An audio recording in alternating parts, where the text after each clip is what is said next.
नमस्कार दोस्तों, VLE society में आप सभी का एक बार फिर से बहुत बहुत स्वागत है। दोस्तों, अगर आप एक सीएससी वीएलई हैं, कॉमन सर्विस सेंटर संचालक हैं और अपने सेंटर पे काम करने वाले ऑपरेटर्स के बार बार नौकरी छोड़ के जाने से या कोई सेंटर पे ऑपरेटर नहीं रुकता, इस चीज को लेके परेशान है, या सेंटर पे कस्टमर नहीं आते हैं, या आपके पास में कोई पोटेंशियल कस्टमर नहीं आते, इस चीज को लेकर आप बार बार परेशान होते हैं, आप इसको कोई सोल्यूशन ढूंढ रहे नहीं मिल पा रहा है, तो आज इस वीडियो में मैं पूरा स्टेप बाय स्टेप प्रोसेस बताने वाला हूं कि कैसे आप अपने सेंटर पे आने वाले कस्टमर की संख्या बढ़ा सकते हैं और साथ ही साथ में कैसे अपने यहाँ पे सेंटर पे काम करने वाले एम्प्लॉयज को ट्रेन कर सकते हैं कि वो आपकी गैर मौजूदगी में भी आपका सेंटर अच्छे से चला सके और आप हो जाओ अपने सेंटर से अनलॉक। कहने का मतलब आपके बिना जाए हुए भी आपका सीएससी सेंटर आराम से काम करता रहे और आप बैठे बैठे पैसे से कमा पाओ, और साथ ही साथ आपके सेंटर पे जो लोग काम कर रहे हैं वो बार बार नौकरी छोड़ के ना जाए। ऐसे कौन सी चीजें हैं जिनको आप इंप्लीमेंट कर सकते हो, उसके बारे में डिटेल से बताऊंगा। लेकिन दोस्तों, वीडियो शुरू करने से पहले हमेशा की तरह अगर आप हमारे चैनल पर नए हो तो चैनल को सब्सक्राइब करने के साथ बेल आइकन जरूर दबाइएगा। वीडियो पसंद आए तो वीडियो को लाइक करने के साथ बाकी दोस्तों पूछना बिल्कुल मत भूलिएगा। मिलते हैं।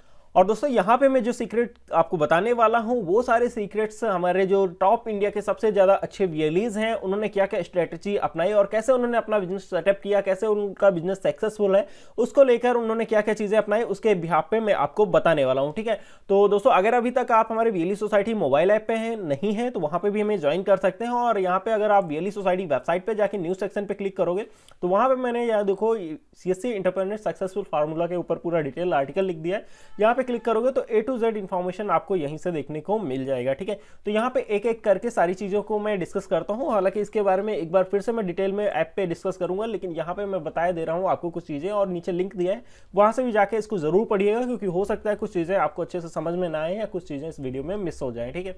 तो यहाँ पे दोस्तों सबसे पहली चीज क्या है कि अपने सीएससी सेंटर पे कम खर्चे में ज्यादा कस्टमर कैसे लेके आए। ठीक है, तो जैसा कि अभी मैं दोस्तों आपको एक बहुत ही इंटरेस्टिंग एग्जांपल शेयर करता हूँ जो सक्सेस स्टोरी है हमारे गांव के एक छोटे से दुकानदार की जो कपड़े का बिजनेस करता है। तो वहां पे दोस्तों जैसे मैंने देखा, मुझे पता चला अभी रिसेंटली उसके बारे में, तो मैंने उसके बारे में जाके पूछने की कोशिश की, पता करने की कोशिश की, तो उसने बहुत अच्छी लर्निंग पता चली कि वो क्या कर रहा है कि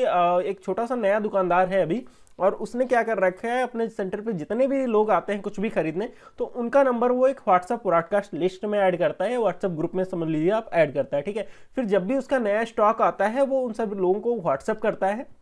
और वो व्हाट्सएप करने के बाद उसका जो सामान है बहुत जल्दी बिक जाता है इन कंपेयर टू अदर जो दुकानदार हैं उनको अपना सामान बेचने में 15 से 20 दिन लग जाता है, लेकिन उसका जो नया भी कपड़े का माल आता है वो 2-4 दिन में ही पूरा का पूरा बिक जाता है। ठीक है, तो ये मुझे इंटरेस्टिंग स्टोरी काफी अच्छी लगी। और यहाँ पे हमारे एक सीएससी वीएलई है सीतापुर से, शुभम दीक्षित जी, वो भी व्हाट्सएप के जरिए से कुछ ऐसा कर रहे हैं और अपने सीएससी सेंटर पर ज्यादा से ज्यादा कस्टमर्स को लाके अच्छे से बिजनेस कर रहे हैं। ठीक है, तो यहाँ पे दोस्तों मैं आपको बताना चाहूंगा कि अगर आप एक सीएससी वीएलई हैं और अभी तक अपने सेंटर पर आने वाले लोगों का डाटा रिकॉर्ड नहीं करते हैं कि कौन कौन से कस्टमर ने आपसे क्या सर्विस ली है और उनकी आगे नीड क्या आने वाली है, या उनको दोबारा से आप कौन सी सर्विस बेच सकते हो, तो इसके ऊपर आप चाहे एक अलग से एम्प्लॉय रख दीजिए जो आपके यहाँ पे सेंटर पे आने वाले जितने भी लोग हैं उनका नाम ब्यौरा दर्ज करे कि वो कौन सी सर्विस लेने आए थे और उनका काम हुआ या नहीं हुआ। इससे आपको ये भी पता चलेगा कि आपके सेंटर पे कौन कौन सी सर्विसेज नहीं हो पा रही हैं और कौन कौन सी चीजों में आपके एम्प्लॉयज को ट्रेनिंग की जरूरत है। ठीक है, सबसे बड़ी बात है कि आप एक व्हाट्सएप ग्रुप बनाने की बजाय व्हाट्सएप ब्रॉडकास्ट लिस्ट बनाइएगा, क्योंकि व्हाट्सएप ग्रुप में क्या होता है, लोग लड़ाई झगड़े करने लगते हैं या एक दूसरे का नंबर देख के इधर गाली गलौज हो जाता है, या फिर कोई जानकारी ऐसी डाल देते हैं जो किसी को ना पसंद हो, या ग्रुप बनाते भी हैं तो उसको ग्रुप एडमिन ओनली रखिएगा। इससे अच्छा मैं बताता हूं कि व्हाट्सएप ब्रॉडकास्ट लिस्ट ही बनाइएगा, ताकि जो है जब भी आप मैसेज भेजेंगे तो डायरेक्टली उनके पास जाएगा, उनको लगेगा कि आपने भेजा है, प्लस वो कुछ पूछते हैं तो आप उसको रिप्लाई भी कर पाओगे। ठीक है,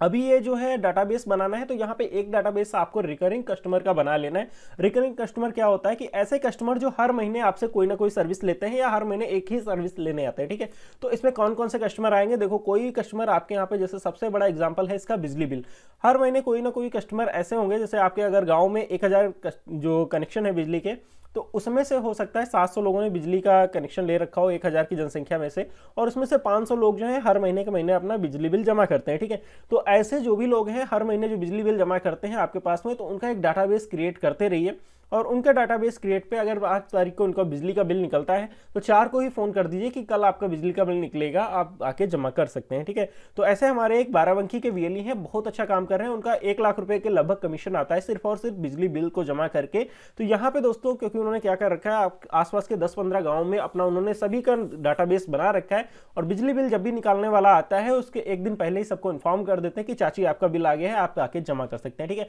तो इस तरीके से अगर दोस्तों आप अपने गाँव के ही खाली 500 लोगों का बिजली बिल जमा करते हैं और एक बिल पे आपको नॉर्मली 16 रुपए का जो कमीशन मिलता है, तो आप 5-6 दिन के भीतर ही काम करके 8,000 रुपए का बिजली बिल से कमीशन अर्जित करेंगे और लगभग 1 लाख का टर्नओवर भी आपका हो जाएगा। ठीक है, तो इस तरीके से जैसे कि गाड़ी का बीमा करवाने वाले जो कस्टमर हैं हर साल उनको करवाना ही रहेगा, तो इस तरीके से आपका उनका जब भी बीमा खत्म होने वाला हो एक सीट बना लीजिए। एक्सेल पे डाटा मैं आपको दे दूंगा, एक्सेल सीट का फॉर्मेट यहीं से डाउनलोड करने का, जिसपे आप उनकी डिटेल नोट कर लीजिए और उनका बीमा पॉलिसी खत्म होने के 10 दिन 5 दिन पहले उनको इन्फॉर्म कर दीजिए कि सर आपका बीमा पॉलिसी खत्म हो रहा है, आप आके यहाँ पे करवा सकते हो। ठीक है, तो इस तरीके से आपको और वो रिकरिंग बिजनेस मिलता रहेगा, यानी कि कस्टमर एक बार आया और वो बार बार बिजनेस आपको देता रहेगा। और जैसे कि ये बिजली बिल वाले 500 कस्टमर अगर हम इन्हें आपके पास आते हैं तो वो और जो सर्विसेज हैं सीएससी की आप उनको भी बता सकते हैं। ठीक है, और अगर व्हाट्सएप ग्रुप में ऐड करते हैं तो सभी को नई नई सर्विसेज के बारे में भी मैसेज कर सकते हैं, ताकि जो है वो आपको बिना खर्च किए हुए कहीं पंपलेट नहीं छपवाना पड़ेगा, कहीं कोई प्रचार नहीं करवाना पड़ेगा, डायरेक्टली लोगों को पता चल जाएगा और बहुत कम समय में ज़्यादा से ज़्यादा लोग आपके सेंटर पर आके सर्विस ले सकते हैं। ठीक है, अभी बात करते हैं कस्टमर तो आपके पास में आ गया, अब आता है एम्प्लॉय मैनेजमेंट या आपका टाइम मैनेजमेंट। क्योंकि दोस्तों अगर एक कस्टमर आया और आपके यहाँ पे सर्विस नहीं मिली तो खुद तो वो जाएगा ही जाएगा, 4 लोगों को और बताएगा अरे वहां पे काम नहीं हो पाता, ये नया सेंटर है पास में, वहां पे जाया करो, वहां काम हो जाता है। ठीक है, तो यहाँ पे बहुत ध्यान रखिएगा कि आपके कस्टमर जो भी आते हैं सेंटर पे वो बिल्कुल भी वापस ना जाए। ठीक है, तो यहाँ पे क्या काम करना है आपको, सबसे पहले तो आपको अपने सेंटर पे जितने भी एम्प्लॉयज हैं उनकी ट्रेनिंग पे बहुत ज्यादा फोकस करना है। और अभी छोड़ जाते हैं अगर नौकरी तो क्या करना है उसके बारे में बताऊंगा, लेकिन सबसे पहले क्या करना है आपको कि बहुत सारे वीलीज को मैंने देखा है जो अक्सर जो परेशान रहते हैं, उनका कहना यही रहता है या उनके यहाँ सिचुएशन यही रहता है कि या तो वो पूरा का पूरा काम सब अकेले करना चाह रहे हैं। ठीक है, यानी कि फोटोकॉपी भी उन्हीं को करना है, लेमिनेशन भी उन्हीं को करना है, फोटो भी उन्हीं को बनाना है, बिजली बिल भी उन्हीं को जमा करना है, ऑनलाइन फार्म भी उन्हीं को करना है, आधार का काम भी वही करेंगे, अकेले अपने सेंटर पे अकेले काम करने वाले हैं। ठीक है, तो ऐसे दोस्तों अगर आप कर रहे हो तो बहुत लंबा नहीं चलने वाले हो, आपका सुबह से शाम तक काम इसी में टाइम निकल जाएगा और आप कुछ बड़ा नहीं कर पाओगे, कुछ अलग नहीं कर पाओगे। ठीक है, तो इसके लिए क्या करिए, ये छोटे मोटे जो ऑपरेशंस है इनके लिए एक अलग अलग आदमी रख दीजिए अपने यहाँ पे, जो आपके बिहाफ पे ये सारे काम कर सके और आपका टाइम वही लगाइए, जो ज्यादा सबसे कीमती काम है उन्हीं पे लगाइए। और इसके साथ में आप अपना एक विकल्प तैयार करिए। विकल्प का कहने का मतलब क्या है कि बहुत सारे सीएससी वीएलईज हैं जो अपना काम अपना ही आपसे करते हैं, उसके अलावा भी बहुत सारे ऐसे लोग हैं कि जिनके सेंटर पे फोटोकॉपी वगैरह तो हो जाएगा नॉर्मली, लेकिन अगर आप कुछ और सर्विस करवाने जाएंगे तो वो उनके यहाँ पे जो लड़के काम करते हैं, ऑपरेटर बोलते हैं, वो यही बोलेंगे कि भैया आज है नहीं, आप कल आइएगा, कल काम हो पाएगा। ठीक है, तो यहाँ पे दोस्तों जैसे कि मैं आपको बता रहा हूँ कि मैं इंडिया के लगभग टॉप जितने भी वीएलईज हैं सभी के टच में हूँ, तो मुझे जो चीज़ें पता चली कि वो सबसे ज़्यादा अपने एम्प्लॉयज़ को ट्रेनिंग में खर्च करते हैं, यानी कि हर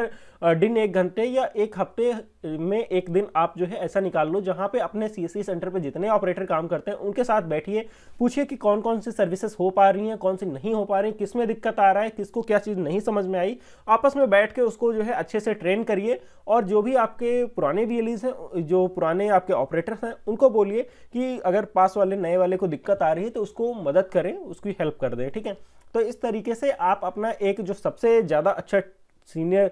जो जिसको सब कुछ आता है लगभग, ऐसा कोई एम्प्लॉय है तो उसको अपना बैकअप तैयार करें, उसकी थोड़ी सी सैलरी बढ़ा दें और बाकी का मैनेजर बना सकते हैं इस तरीके से, तो वो आपका थोड़ा सा लॉयल रहेगा, दूसरे आप अपना टाइम वहां से निकाल पाओगे। इस तरीके से आप क्या कर सकते हो, नई नई ब्रांचेस भी खोल सकते हो। कैसे खोलोगे बताऊंगा, लेकिन अभी बताते हैं कि अपने सेंटर पे सब कुछ अकेले करने की बिल्कुल भी कोशिश ना करें, क्योंकि इससे आपका टाइम बहुत लॉस होगा और आप सिर्फ डेली ऑपरेशन में ही फंस के रह जाओगे। ठीक है, अभी बात करते हैं सबसे ज्यादा बर्निंग प्रॉब्लम की कि क्या होता है सीएससी सेंटर पर लड़के जो है या ऑपरेटर आपके कह लें एम्प्लॉय बहुत जल्दी जल्दी काम छोड़ के चले जाते हैं। तो यहाँ पे सबसे पहला काम क्या करना है आपको, मैं यहाँ पे सलाह दूंगा कि आप अगर मेल में रखते हैं तो उससे अच्छा है कि अगर कोई योग्य मिल रहा है तो फीमेल कैंडिडेट को हायर करिए। ठीक है, इससे होता है कि लड़कियां इतनी जल्दी इन कंपेयर टू मेल्स नहीं जाती हैं जॉब छोड़ के। होता क्या है कि लड़कों का क्या है, दिल्ली बंबई आगरा कहीं भी जा सकते हैं, लेकिन लड़कियों के पास ऑप्शन लिमिटेड रहते हैं कि आसपास में ही अगर कुछ करना है तो कर लें, या बाहर शहर अकेले नहीं जा सकती। ठीक है, इसकी वजह से उनके पास भागने के ऑप्शन बहुत कम रहते हैं और दूसरे अकेले वो बहुत कुछ कर भी नहीं सकती हैं, क्योंकि बहुत सारी फाइनेंशियल, क्योंकि लड़कों को आजकल हमारे समाज में वैसे समानता दी गई है, लेकिन फिर भी कहीं ना कहीं ऐसा है कि अगर लड़के को कुछ बिजनेस करना है तो लोग दे देते हैं आसानी से, लेकिन लड़कियों को नहीं देते हैं। ठीक है, तो इस तरीके से आप एक तो वुमन एम्पावरमेंट करेंगे कि लड़कियों को आगे आने में मदद करेंगे, लेकिन यहाँ पे आपका भी एक बेनिफिट है कि वो थोड़ा सा अच्छे से आपका काम हैंडल करेंगे और काफी लंबे टाइम तक वो रुकेंगे, इससे आपको परेशानी नहीं होगी। दूसरी चीज क्या है कि सबको एक ही काम ना सिखाएं, कहने का मतलब एक ही आदमी को सब काम ना सिखाएं। मतलब यानी कि अगर आपके सेंटर पे लड़के बहुत जल्दी जल्दी नौकरी छोड़ के चले जाते हैं तो आप क्या ये गलती कर रहे हैं कि एक ही आदमी को सब कुछ सिखा देते हैं कि पूरा अपना क्लोन आपने तैयार कर दिया। तो यहाँ पे दोस्तों ये गलती बिल्कुल भी मत करिएगा। देखते हैं जैसे कि बड़ी बड़ी कंपनियां हैं, क्योंकि जितनी भी बड़ी कंपनियां हैं तो देखेंगे उसका मालिक तो भले ही काम करता हो, हफ्ते में या महीने में 1-2 बार ऑफिस जाता हो या ना जाता हो, उससे कोई फर्क नहीं पड़ता, उनका काम आसानी से चलता रहता है। कैसे चलता रहता है, क्या डिफरेंस है? तो दोस्तों यहाँ पे गोल्डन स्टेटमेंट है, अपने एम्प्लॉय को या तो एक बड़े कंपनी का छोटा हिस्सा बना दो या उसे एक छोटे कंपनी का बड़ा हिस्सा बना दो। कहने का मतलब ये है कि जैसे आपको मैं एग्जांपल दूं यहाँ पे कार बनाने वाली कंपनी का, तो वहाँ पे कार का जो शीशा बनाता है वो अलग बनाता है, टायर जो फिट कर रहा है अलग कर रहा है, पेंट करने वाला अलग है, यानी कि हर काम आदमी का बटा हुआ है। कोई एक अकेला आदमी पूरी की पूरी गाड़ी तैयार नहीं कर सकता, ठीक है। इस तरीके से अगर आप भी अपने सेंटर पे थोड़ा थोड़ा काम बांट के रखोगे तो बहुत ज्यादा चांसेस हैं कि एक अकेला आदमी जाके आपके सामने सीएससी सेंटर दूसरा नहीं ओपन करेगा, या इस तरीके की दिक्कत नहीं आएगी कि वो भाग के जाएगा। क्योंकि भाग के तभी आदमी जाता है जब उसके दिमाग में ये आता है कि मुझे सब कुछ आता है और मुझे इतना पैसा ये कमा रहे हैं और उसमें से मुझे बहुत थोड़ा दे रहे हैं, ठीक है। तो यहाँ पे सबसे चीज है कि आपको ध्यान देना है कि एक ही चीज सारी एक ही लोगों को नहीं सिखा देनी है, धीरे धीरे से काम अलग बांट के रखना है। इससे काम भी आपका अच्छे से होगा और आपके एम्प्लॉय जो है थोड़े ज्यादा टाइम तक आपके यहाँ पे रुकेंगे, ठीक है। लेकिन यहाँ पे इसका मतलब ये भी नहीं है कि अगर कोई ज्यादा तेज सीख रहा है या सीख चुका है, कोई अच्छा काम कर रहा है, तो उसको आप डिमोटिवेट करें। यहाँ पे आपके लिए ये और अच्छा है कि अगर कोई एक एम्प्लॉय आपके यहाँ 2 एम्प्लॉय बहुत अच्छा कर रहे हैं, बहुत अच्छे से पूरा काम सीख गए हैं, तो आपके लिए बहुत बड़ी अपॉर्चुनिटी है कि अब क्या कर सकते हो, आप वहां से अपना टाइम निकाल सकते हो, उसको पूरा का पूरा मैनेजमेंट संभाल के सिर्फ रिपोर्टिंग ले सकते हो कि आज क्या काम हुआ, कितना हुआ। उस तरीके से आप अपना जो काम है वो ज्यादा जो कीमती है उसमें लगा सकते हो। साथ ही साथ क्या कर सकते हो, आप सीएससी सेंटर की नई ब्रांचेस या नए बिजनेस में इंटर कर सकते हो कि कौन कौन से नए प्रोजेक्ट आप कर सकते हो, क्योंकि जो पुराना काम है उसको संभालने वाला एक कैंडिडेट आपको मिल गया है, ठीक है। इस तरीके से आप सीएससी की और भी ब्रांचेस खोल सकते हो, यानी कि दूसरे कॉमन सर्विस सेंटर भी सेटअप कर सकते हो, जिसमें मैं डिटेल से अलग से वीडियो में बात करूंगा। अभी क्या है दोस्तों, क्या है, सबसे पहले फोकस करना है एम्प्लॉय ट्रेनिंग पे, और डेली आपको या वीकली एक मीटिंग रखनी है अपने एम्प्लॉयज के साथ में, जिसके आपको डिस्कस करना है कि क्या क्या चीजें चल रही हैं, क्या नहीं चल रही। और प्रेफर करूंगा कि ज्यादा से ज्यादा लड़कियों को अपने सेंटर पर रखिए, ताकि महिलाओं को भी एक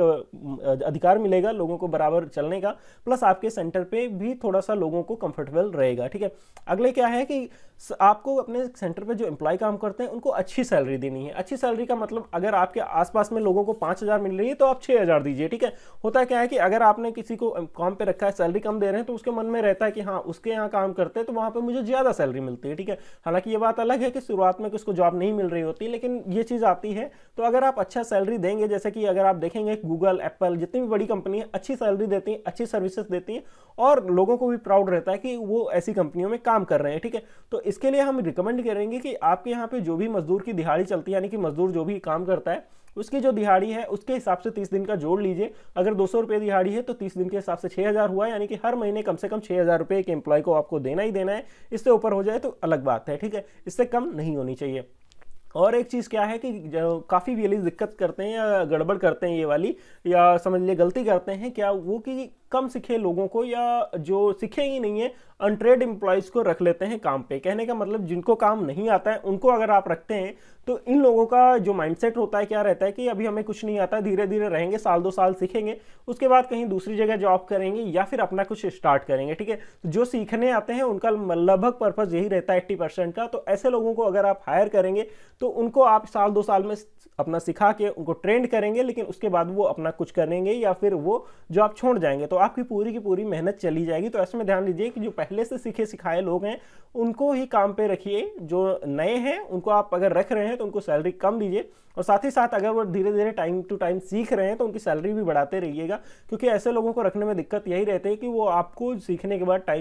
आपका जॉब छोड़ देते हैं और आप फिर परेशानी में हो जाते हैं एक नए आदमी को ढूंढ के उनको ट्रेन करना, ठीक है। तो ये बहुत सारी चीजें, और मैं इस पेज पे आपको लिंक कर दूंगा, जो भी चीजें आपको अगर कोई सोल्यूशन नजर आए तो वो मुझे बताना, ताकि हमारे जो भी सीएससी वीएलई परेशान रहते हैं इस समस्या से उनका समाधान मिल सके। और अगर दोस्तों आपको ये सोल्यूशन पसंद आए तो वीडियो को लाइक करने के साथ बाकी दोस्तों को पहुंचाना बिल्कुल मत भूलिएगा। मिलते हैं ऐसे किसी नए वीडियो में, तब तक के लिए बाय बाय, जय हिंद।